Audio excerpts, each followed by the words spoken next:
Good evening, ladies and gentlemen. I think we are a little short shifted as far as the staff is concerned and the people are concerned in this session. But more importantly, I thought it'd be a great opportunity. All of us coming from India are aware of what we're doing in green skilling and how the initiatives have taken off under the Skill Development Council kind of achievements. And with these laudatory goals which the Prime Minister has set, we are on, at least as far as solar is concerned, in a big way.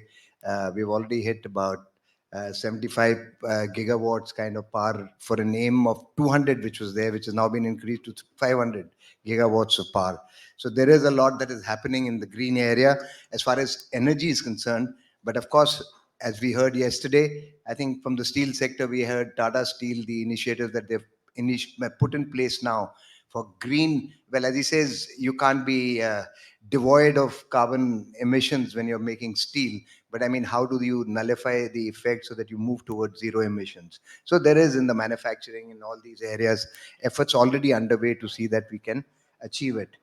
I think with the current level of engagement that India and Bangladesh have today, it is extremely outstanding. And if you see how this political and apex leadership synergy has helped to trickle down, you can figures best to represent that would be the trade and commerce. If you see, people to people contact always existed, but if you look at it, that from 2006, where you were at about 2-3 billion dollars of trade, the figures in 2021 were about 11 billion.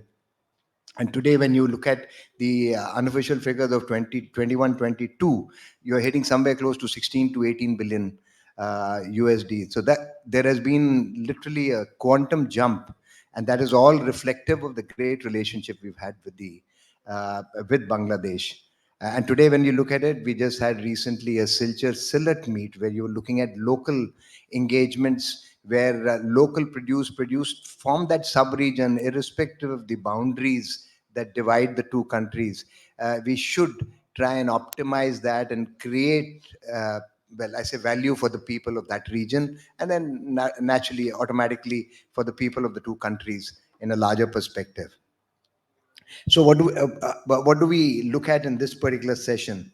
I think I thought I'll take this opportunity, as we're only just two speakers. One, to try and just set in place what kind of facilities do we have in India that have come up, and which are the areas where engagement can take place, where India could share its experiences of what it is doing in green skilling, green technologies that are coming into our place, and then the offshoots of that to train people on the relevant existing spaces, or for the new evolving kind of workspaces and livelihoods that are coming up related to green skilling. Just to give, yesterday I was talking to some people out here casually, and they mentioned, he says, uh, uh, there was already engagement and inquiries related to the fact that we should look at solar. They're looking for large solar companies from India to collaborate and come and set up issues as far as Bangladesh is concerned. More importantly, primarily for one reason, that Bangladesh is in the forefront of the impact of climate change, which, whether the rest of the world talks about it or not, whether COP27 looks at climate justice, climate resilience, and other activities of finance, I think finally the job boils down to the people of Bangladesh and India and South Asia to ensure that we are braced up for this kind of a catastrophe, and we can push it back or we can try and arrest it, so that mitigation and adaptation strategies are in place before the whole thing really impacts all of us. So when I look at that, I think I'm always reminded of an example that happened in 2007 when I went to China just before the Olympics that were held there. Uh, Pollution in Beijing was as bad as what is in Delhi, if not worse at that stage. And suddenly we found that by the time the Olympics came in 2 and a half years down the line, Beijing was absolutely clean. I mean, pollution had stopped. Unfortunately, they closed down all the coal-fired energy plants that they had out there. They started looking at other means to mitigate the aspect of pollution that was happening there. Constructions was stopped for a large period of time, but more importantly, that all, instead of the coal-fired things, they started looking at wood, and that wood was being cut from Indonesia and the forest in that part of the world. So lo and behold, you come to 2018, 2019, and suddenly the levels of pollution in the air are on the increase again in Beijing, which actually highlighted two issues, and that's the reason why I want to share this. That irrespective of the fact that they had taken whatever they wanted within their territorial boundaries, but what they were doing in the sub-region or the similar eco-climatic zone in Indonesia or other far-off places had a cascading impact on their own country. So today, if India does not look at supporting Bangladesh in its fight against this climate change malice, then I think we would also be the people who would suffer. Because if Bangladesh had to have loss of land, you want to have migration that will happen from here. Migration will happen to India, that creates another security imperative as far as India is concerned. So I think the challenges remain combined. And the good part is that today, both India, Bangladesh, from large number of stories we heard yesterday about how we are looking at our national reserves, which transcend boundaries. So we are looking at sustaining, regenerating our bio resources and the bio capabilities that exist in this one of those bio hotspots of the world of Northeast Bangladesh, and you take it up to the Eastern Himalayas. So I think that's an area which really needs to be looked at, and that is what we should try and address. Now, how do I look at the area of green skilling? I think going green is everywhere. You talk about green hydrogen, gray hydrogen, or blue hydrogen. I mean, so you've got everywhere. So I think the answer today is wherever you can cut down in your processes of work, development activities, in your current basic agro practices, whether it's farming, whether it is looking at the issues related to farm produce or to animal husbandry, well, I think wherever you can sort of step in and cut down the emissions, you're doing a job for going green. But wherever you're utilizing technologies or new sources of energy to supplement it, then you require a new kind of a skill data that has to come. So reskilling and skilling are the two issues that are really related. And I think the good part as far as India is concerned, I think, is that the government has taken measures. And I thought I must share this with all of you for only one reason, that place on record that the Ministry of Skill Development and Entrepreneurship in India was set up in 2014 and has, as you're aware, about 38 sectors council skills. So they're looking at the complete spectrum of living and lifestyle as far as India is concerned. And today, when you talk about the global issue, as far as our Prime Minister in the G20 is talking about life well-being, I think so. He's really changing the whole story. So you have sector councils which address all these 38 sectors. You're looking at 33 national skill training institutes. You have agencies under the ministry which is looking at skill development, NSDA. You've got the Director General of Training, but you have a large number of sister organizations which is spanning this whole space.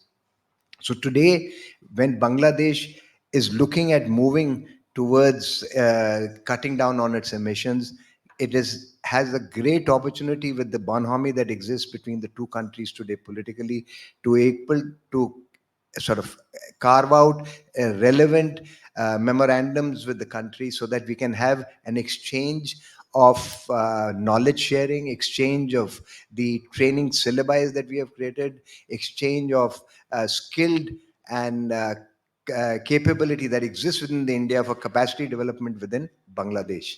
So I think keeping that in mind, I said we will see if there are any questions that come out from anyone who's currently interested. But I know there is a large amount of interest. The Adanis are looking at coming into the space. They are looking, and one of the greatest requirements for solar, if we have to look at, is that you need an alternate source to be able to ensure that when at the peak period you do not have these kind of advantages of the sun giving you that necessary solar capability till the batteries and the storing facilities get better, you require an alternate means to fuel it. And today, with the large number of rivers here, small micro projects can always support small mini solar farms all over the place to tide over this capability. And as we said, lastly, what's been talked about, if we look at linking up our power grids, then the hydropower resources that come up from the northeast of India will be available to supplement and sustain the solar initiatives that start off in this country. So with that, I'm going to actually invite Gitika, who's there with development alternatives as far as in Delhi. looking at actually the issue of livelihoods, looking at sustainability across the complete spectrum. They've actually been the path breaking and the premier agency in India which started off this activity. And fortunately, I think with Naturenomics, Development Alternatives, and me involved with the Club of Rome, we managed to be able to at least generate the right kind of thought and direction for implementation. So, with that, over to Gitika to share her views. Thank you very much. Thank you, Mr. Sahni. And I just want to. No, this is not the presentation. This is for the next session. Presentation. No, I don't have any presentation. Yeah. So this is really a great pleasure for me, and thanks Balipara Foundation for inviting me to represent development alternatives here. So today's the topic that was given to me is connecting India and Bangladesh in the field of the green business and skill and jobs. I think that's a very important point nowadays to discuss. And just taking cue of your points, Mr. Sani, I would like to say, before I talk about jobs and skills, I think what we need to now talk about is what is the current challenges that the entire humanity is facing right now. You know, these challenges like climate change challenges we are having due to a lot of whatever happened in the past. Currently they all the developing countries, especially the countries in the global south, are facing the maximum challenges and vulnerabilities due to climate change. There are a lot of temperature rise, sea level rise, frequent disasters like coastal cyclones, super cyclones, etc., and frequent spells of droughts and all, which all the countries are facing, mostly, you know, India and Bangladesh as well, because of the longest coastline. And also there are a lot of those climate challenges. Due to those climate challenges, we are also facing a lot of problem on jobs. We are losing our jobs. The fishermen are losing their jobs. The farmers are losing their jobs due to the water, the salt water inundation into the fertilizer, into their farmers land. There are a lot of jobs is being lost, and people are compelled to migrate. You know, now it has already been proved that that is a climate refugees, because climate refugees all about because of the climate change, people are losing their jobs, and that's how people are migrating. It's not migrating within the country, it's sometimes across the country, and it's a climate refugees, that's already proved. So there is a loss of job, and there is also loss of resources. If we talk about resources, I talk about everything. It's the biotic and abiotic resources, the finite resources and infinite resources. We are right now, uh, India, Bangladesh, both are really fortunate to have a lot of rivers, you know, and we have ample quantity of water. We never thought of, you know, historically this Bangladesh and India both, that we have to face the challenge of water. You know, now lot of the cities are kind of running out of water. Bangalore is one. Our in Uttarakhand, some of these cities is loss of water. And I think if even Bangladesh, there would be the problem. It's not the problem of water, but there are problem due to water. You know, sometimes it's a flood, sometimes it is drought. So these are kind of the challenges that we are facing every day. If we have to really look at to address how these challenges really can be addressed, we have to look at how we should um, capacitated our human population. You know, it's also talk about, if we talk about job, we really can't depend upon the jobs provided by government. So we have to look at how we ourselves can create more jobs, and that jobs, you mean the entrepreneurship. And I would say there's nowadays a lot of traction on the startup ecosystem. That's a huge in India already.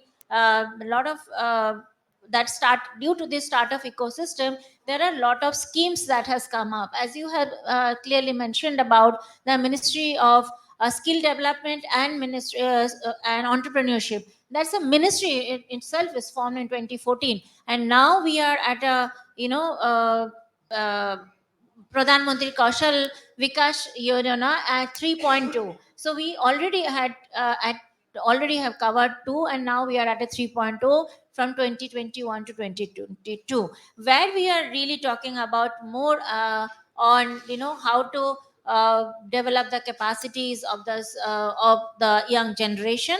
And you might also know that all our universities, both private and government universities and institute, now have started up the entrepreneurship sale, just to support this young entrepreneur to come up.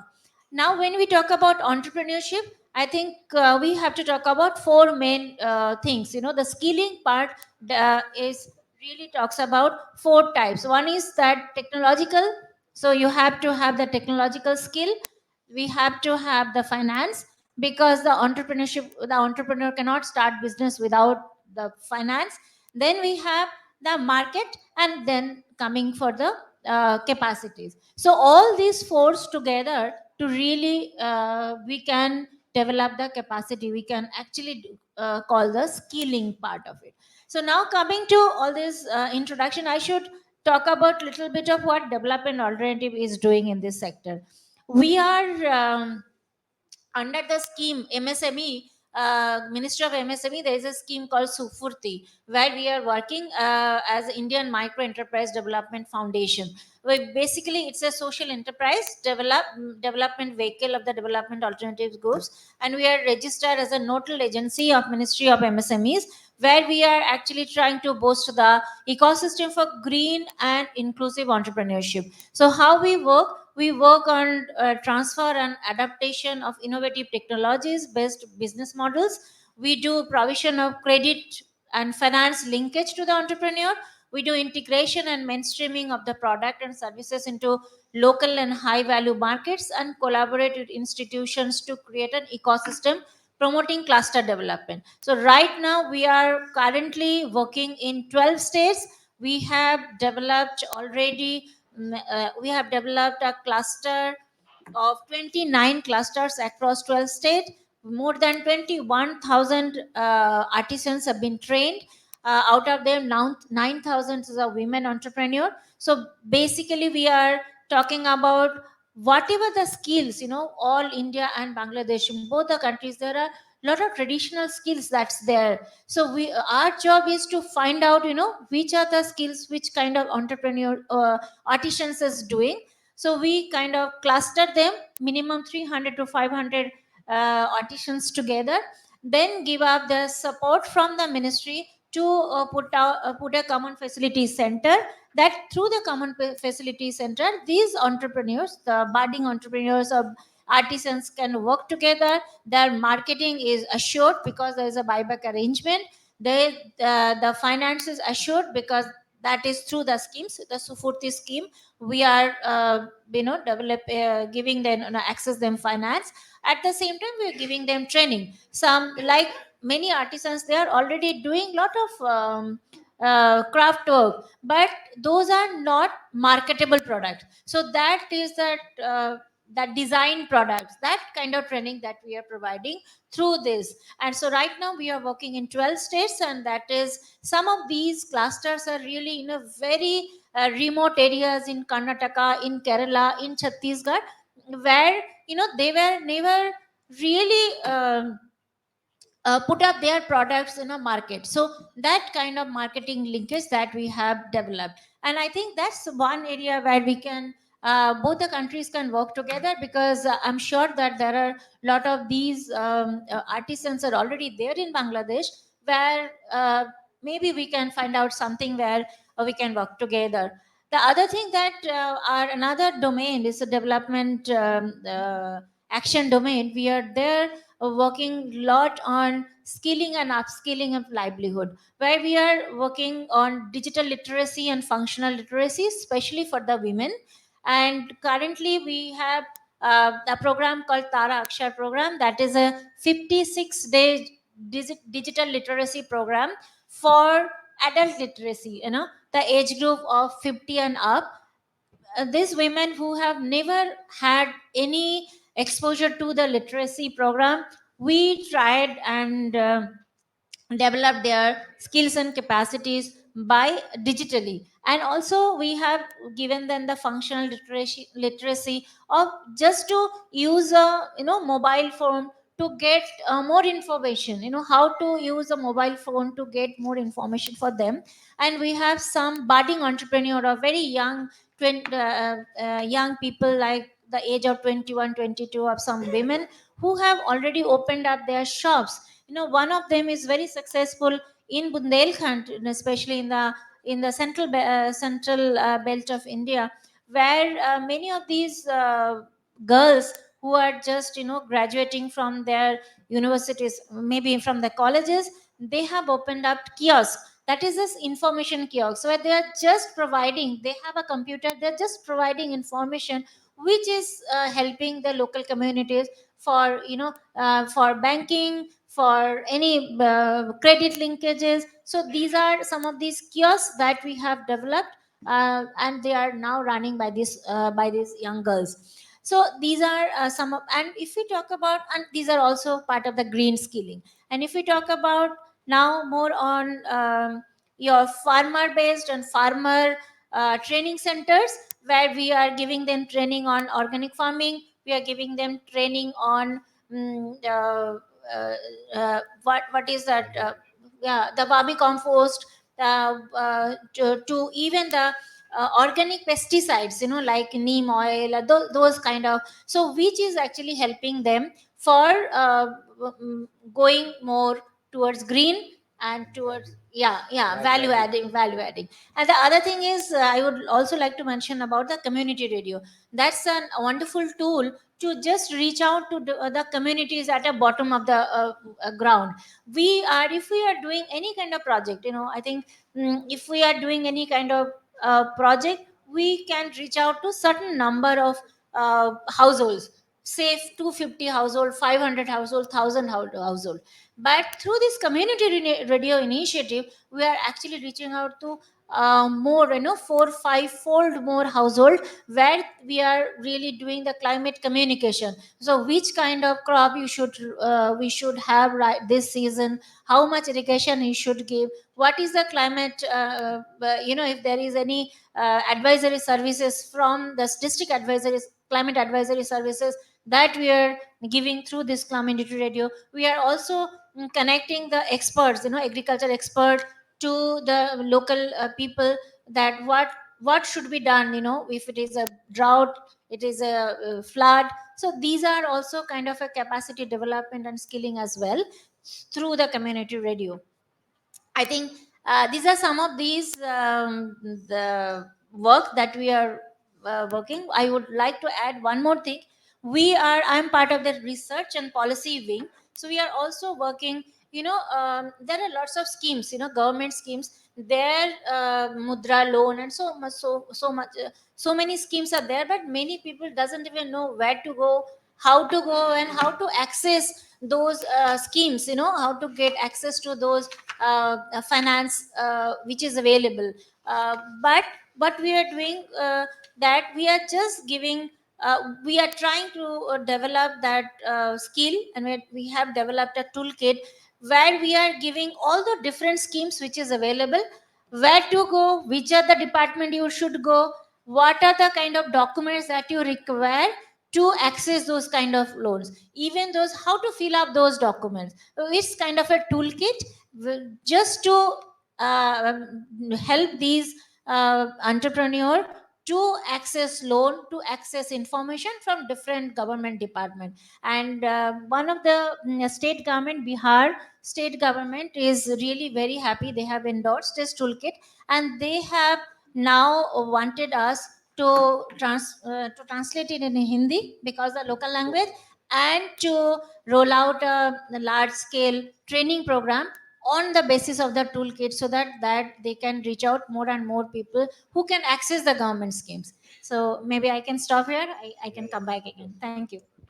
Thank you very much, Gitika. Thanks.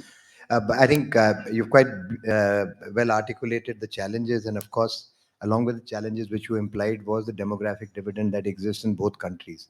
Today, when you look at Bangladesh, I think 52% of the population is below 29 years, whereas in India it's decreasing; it's now 46%.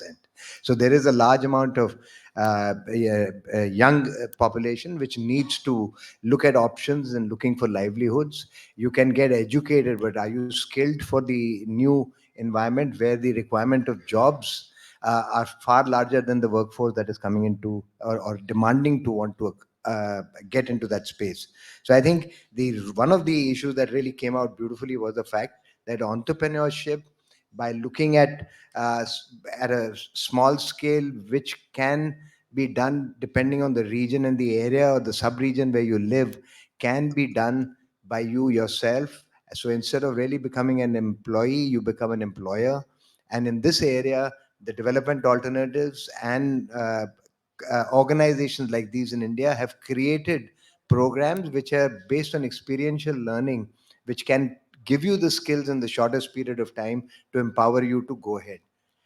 Yes, I think one thing that is lacking today, which we wouldn't be able to sort of justify in this session, was that what are those I would schemes, advantages, policy initiatives that the current government in Bangladesh has for the younger workforce to be able to exploit, to be able to go into entrepreneurship. So that's an area that we could work together with agencies here to be able to help them out to develop that tool.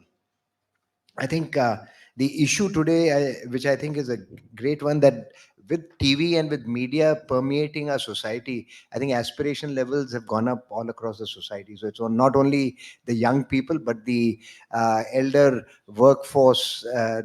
Workforce or people who are above the 50 baseline also feel that they need to get engaged and plugged into the lifestyles that exist today for the younger people. So these adult education programs to address these aspirations of the senior people in the society are already there also with initiatives. So those would also help uh, people who are looking at opportunities like these within the country in Bangladesh.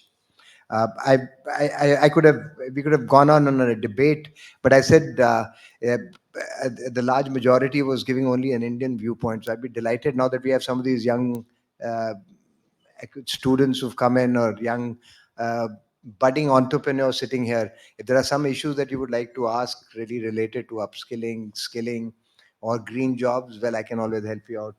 Uh, and we can try and sort of direct you to the right direction so that you can optimally utilize and exploit it in your own domain. Anybody who'd like to have anything, or but not to worry about it. I think the issue that really comes out is that the demographic dividend in this room is also around 30, I think. Or is it around maybe a shade? I plug the upper limit gap. So with the younger generation here, I'm sorry, you've got problems of climate change, which you will have to grapple with. I might be sitting in my grave, but you guys for sure will have to grapple with this particular challenge. So look at how you can reduce emissions in the workplace that you are aspiring to join. Please look at digital platforms, technology to help you change the methodology of how you're operating and how you're functioning. We've already seen that Bitcoins came in and everybody talked about the revolution that it has done, but it created havoc as far as the energy requirements were concerned. And because of the safety and cybersecurity issues, that's also collapsed to an extent. So, so I would say be sensible, be a little logical. You're at a stage where you're moving in, but your generation has one great challenge. People like us who joined a particular profession could continue till posterity, till you retire. I'm sorry for all of you. You'll have to start looking at jobs and rejobs. So skilling, reskilling is going to be part of your agenda and part of your lifestyle. So please be conscious that even if you're going into technology oriented for green skilling, if you're in AI algorithms that can support and ensure that the hazards and national disaster management that is to be to avert, you can't avert the disaster, but you can always take corrective and preventive action. So develop technologies that can exploit that. And if you're going into agro farming, or you're looking at food processing units, or you're looking at optimizing and value to these issues, then you have to really look at processes which will be more eco-friendly and will not really harm the fragile ecosystem that exists. Already it has been tampered by people of our generation, so your generation will have to make sure that it doesn't reach the tipping point where then you can't do anything about it. So I think, and then you're just faced with disaster. So I mean, I'm going to say if there are no questions, and if anybody would like to share his personal view,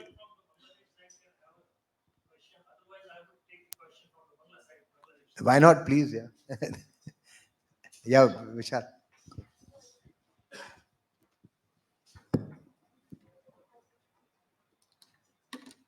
Well, I was discussing yesterday with the organizers what would be the outcome of takeaway of these consultations. They said that Tata Motors will see something that they are going to do in Sundarban area. Maybe that they will plant thousands of trees there. Now, my question is that very good that Tata groups are supporting here and doing these kind of endeavor. But if you will see the entire system, Indian government is focusing net zero in 2070. China is 2060 and USA is 2050. Most vulnerable country would be Bangladesh, not India.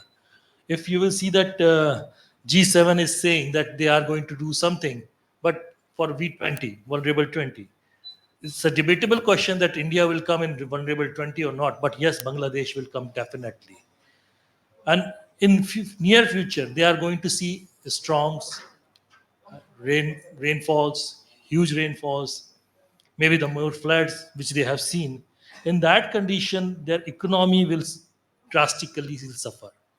What kind of role Indian corporate can play? Because I am fortunate that you are also associated with Tata Motors. What kind of role Indian corporate can play to support them rather than fighting with a developing country that they have to play their role? This is my simple question. I mean, very interesting, though a little off the subject, but that's not a problem. That's not the issue. What I would say is, today, if you have to look at it, we talked about right in the beginning when I talked about how we are part of one big bio ecosystem.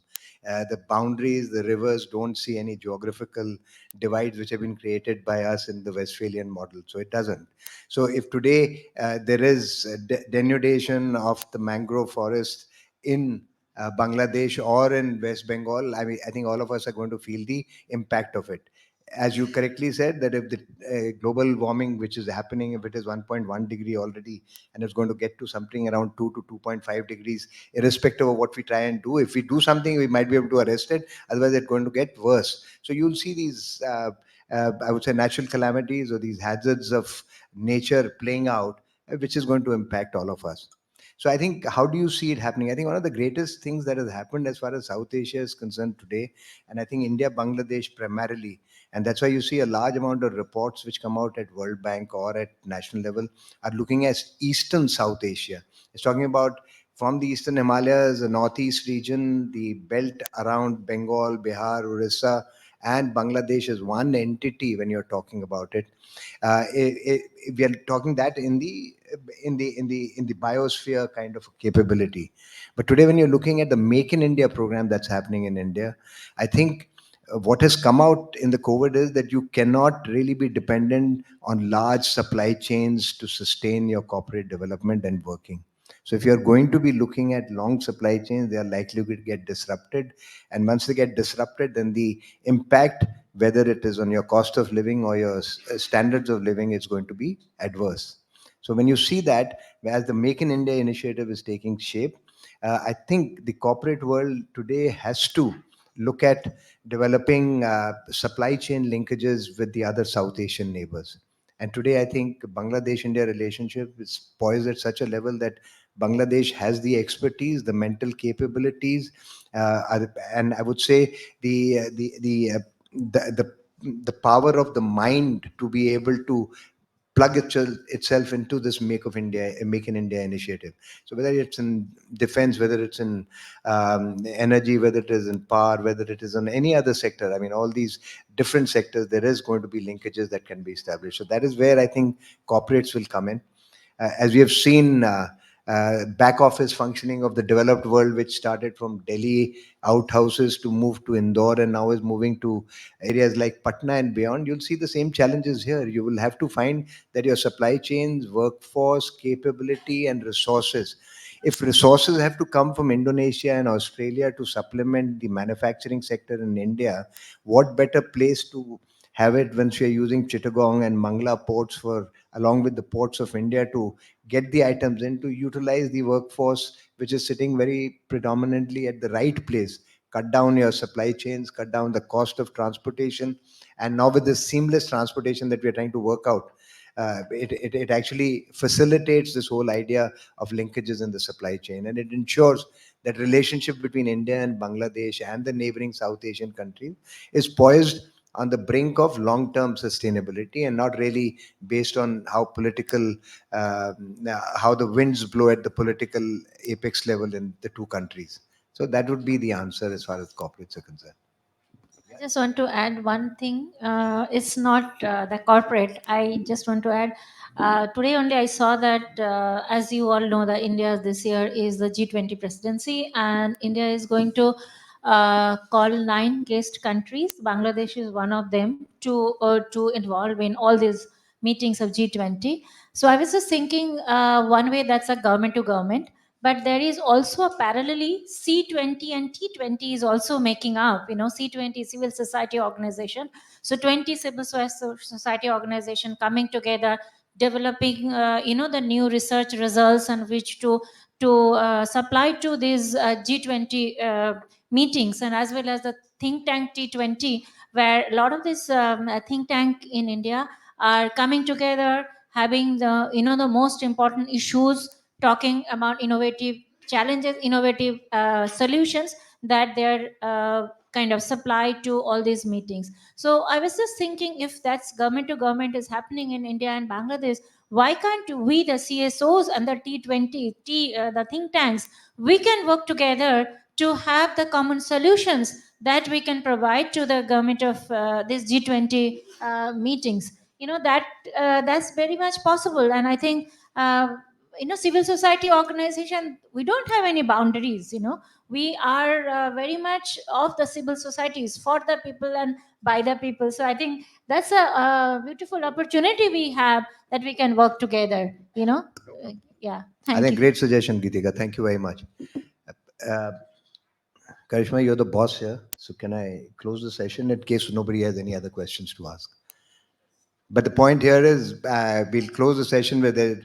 But for all those who are present here of the younger generation, whether in official capacity, otherwise, please look at this space very, very seriously, because, as I said, the longevity in a line of profession that you're going to be selecting or choosing for, or selecting for yourself, will require a constant role to look at moving towards less emissions, which will require the green element to come in. For that, you will require to skill and upskill yourself. So that's where it remains a very critical issue. You're the people who are going to face the challenge of ensuring that it materializes in the right way. We can provide the right direction and impetus towards it. So with that, ladies and gentlemen, thank you very much. Thanks to Balipara. Thanks to the organizers for having come in. And thank you very much, the audience, even if it is a little captive, but it's good to have people sitting here. Thank you very much.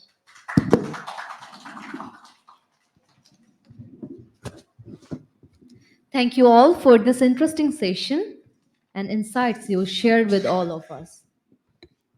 Our next session is about